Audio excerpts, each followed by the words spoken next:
Hello, welcome again to the Kidney Kitchen. Today we're making one of my favourite things to make and eat. We're doing some cod and salmon fish cakes. Really quite quick and easy to make. Great for dinner as well. Love eating them, like I said. I've already got some mashed potato on the go, already going. Just got to poach our fish off. So I'm using some cod and some salmon today. You can use pretty much whatever fish you want in fish cakes. I tried to get some pollock fillet yesterday morning, but that was the price was through the roof, so I couldn't want to buy that. So we opted for some cod fillet, readily available from the supermarket. I say salmon and this you can buy all the time, no problem.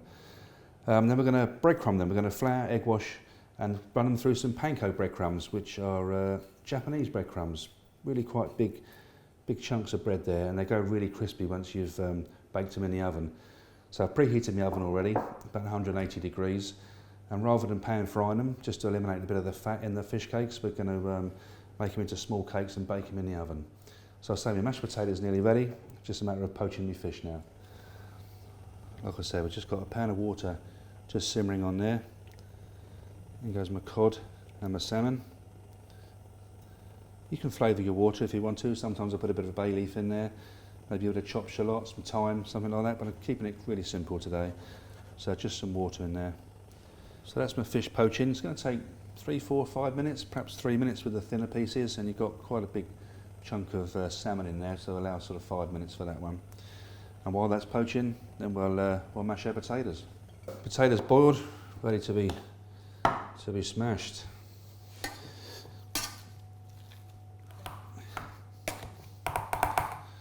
And into that I'm just going to put a little bit of unsalted butter.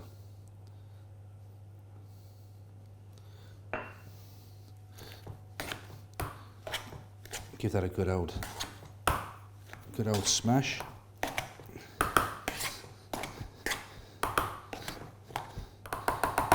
Bit of a workout with the masher. One of my pet hates is lumpy mash. Remember the days at school we used to get lumpy mash, so I've always made sure that I don't do that again. Perfect. Fluffy mashed potato. Okay, that's my mashed potatoes done. Now I'm just going to check my cod. See how that's doing. Yeah, you can see that's cooked, that's falling apart. It's a nice big chunk of salmon there. Still a little bit undercooked, still a little bit pink in the middle there. So we'll give it a couple more minutes. So while the salmon's just going to finish off, we're just going to sweat off some leeks. Just shredded one leek. Just going to sweat it off in a little bit of butter. That's one of the additions I like to my fish cakes. A little bit of leek, and some lovely chives, fresh parsley, and then a little bit of lemon zest as well. Gives a nice bit of zing to them. So there you go, a shredded leek, just sweating off in a little bit of butter. You don't want any colour on the leeks, just want to keep them just till they soften up really. There we go, the salmon's now ready.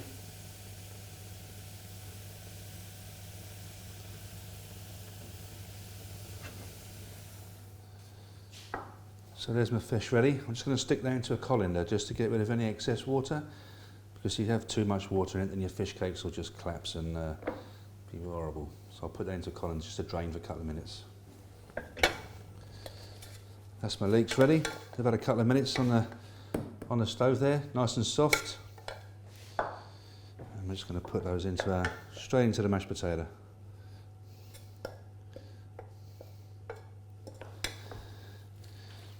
Give that a good mix.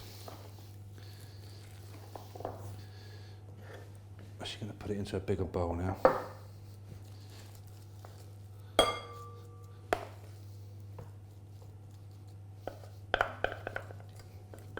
There you go, the last little bit.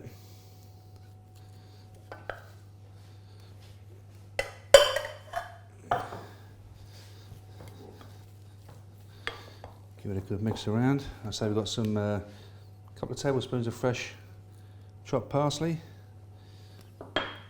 Same again the chives.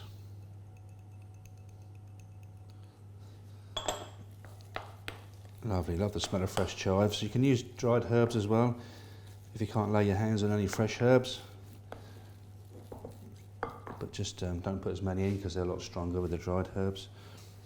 And then a little bit of fresh lemon zest.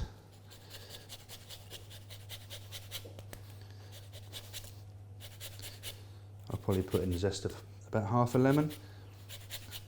Then I'll serve a couple of wedges of lemon with the fish cakes.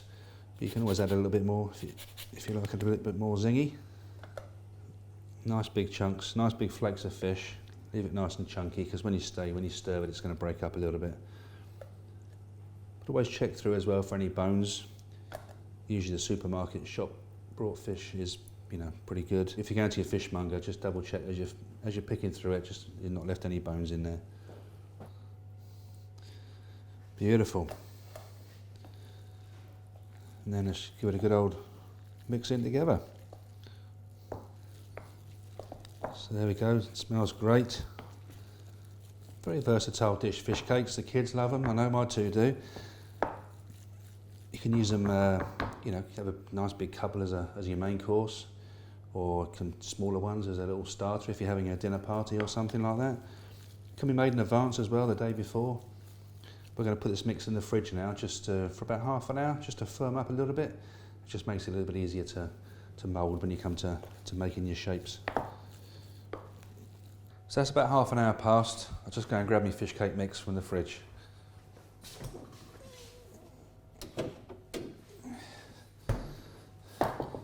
Beautiful, there we go.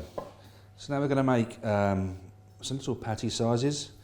I reckon about the size of a snooker ball.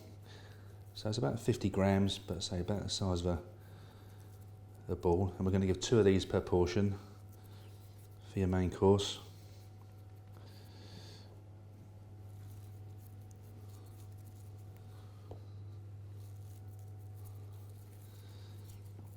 Bit of a messy job, this one.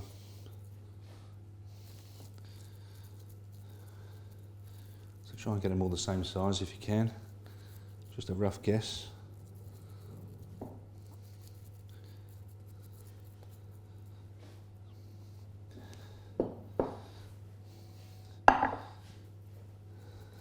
And then we just mould them, push them down slightly just to make them into your fish cake shape.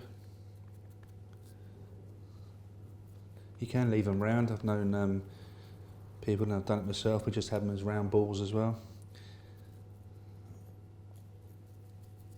Looks quite nice when you do that. 2, 4, 6.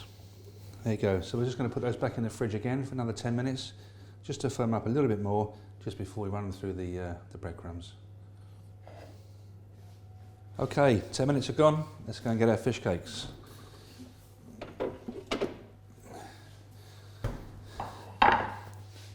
Perfect.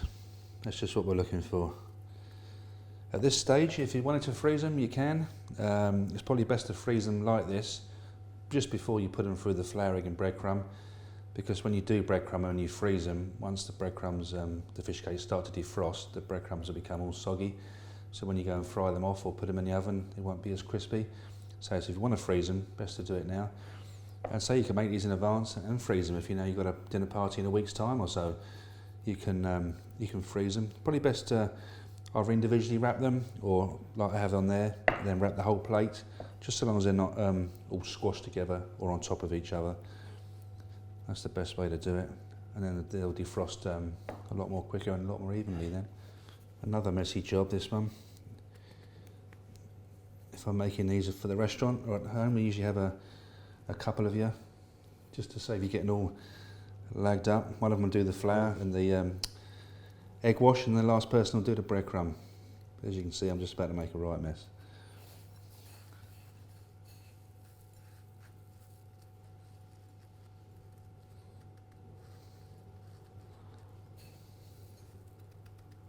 Just push the breadcrumbs slightly into the fish cake. So as you can see, they might not look much in the raw state, if you like, before they're breadcrumbed, but 50 grams, I think by the time you've got 2 and they've been breadcrumbed, I think that looks plenty. Especially if you're having a little accompaniment with it as well, you know, maybe some vegetables or a few salad leaves. I think that's a really good meal for one. There you go, 6 great looking fish cakes. I've already preheated my oven, like I said, to about 180 degrees, 200 degrees. I'm going to place them in the oven. About 10 minutes on one side, then we'll flip them over, and 10 minutes on the other.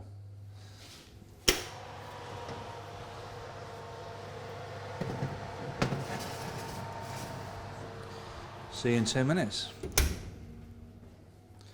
Time to turn me fish cakes. They're smelling really good. There you go, so there's my 10 minutes have passed. I'm just going to flip them over. Yep, just starting to nicely colour up there.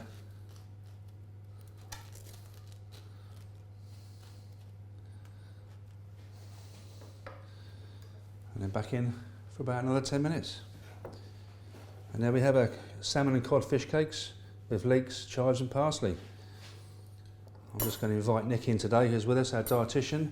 Keep an eye on things today. Hey. How are you, sir? Good to see you. Not usually here when there's something savoury. You're more of the sweet man when you're here. Oh, I like my fish cakes though. It's great. I know they're good.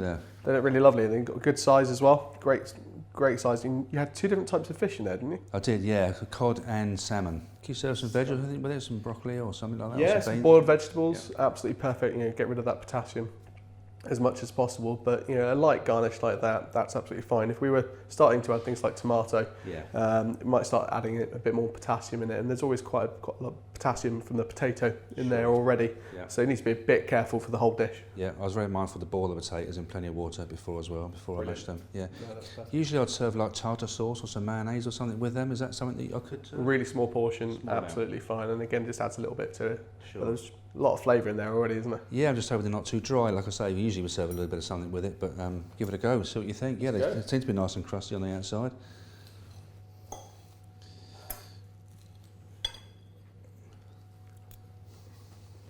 Hot. They're really good. They're good, aren't they? Still crunchy. Quite wholesome as well. I imagine you could come home from dialysis or from the renal unit and whack those back in the oven 20 minutes or so. Totally, absolutely. Done. I did explain you can freeze them as well. It's probably best to freeze them, before we breadcrumb them, so you can take them out, 24 hours before as well. Okay. Again, through the oven, breadcrumb them in the oven. Yeah, so something you could do one in advance as well. I really like these. Can I have some more? Absolutely, tuck in. And 2's plenty, Nick. I think that's ample, isn't it? Absolutely. I think if you wanted a snack, you could have 1. But 2, I think, is a really good portion. The amount of protein in there. Spot on. Even good cold as well. I've had them cold before. Yeah, absolutely. Yeah. No, brilliant. Thank you very much. It looks delicious. Thank you for trying them. Cheers, buddy.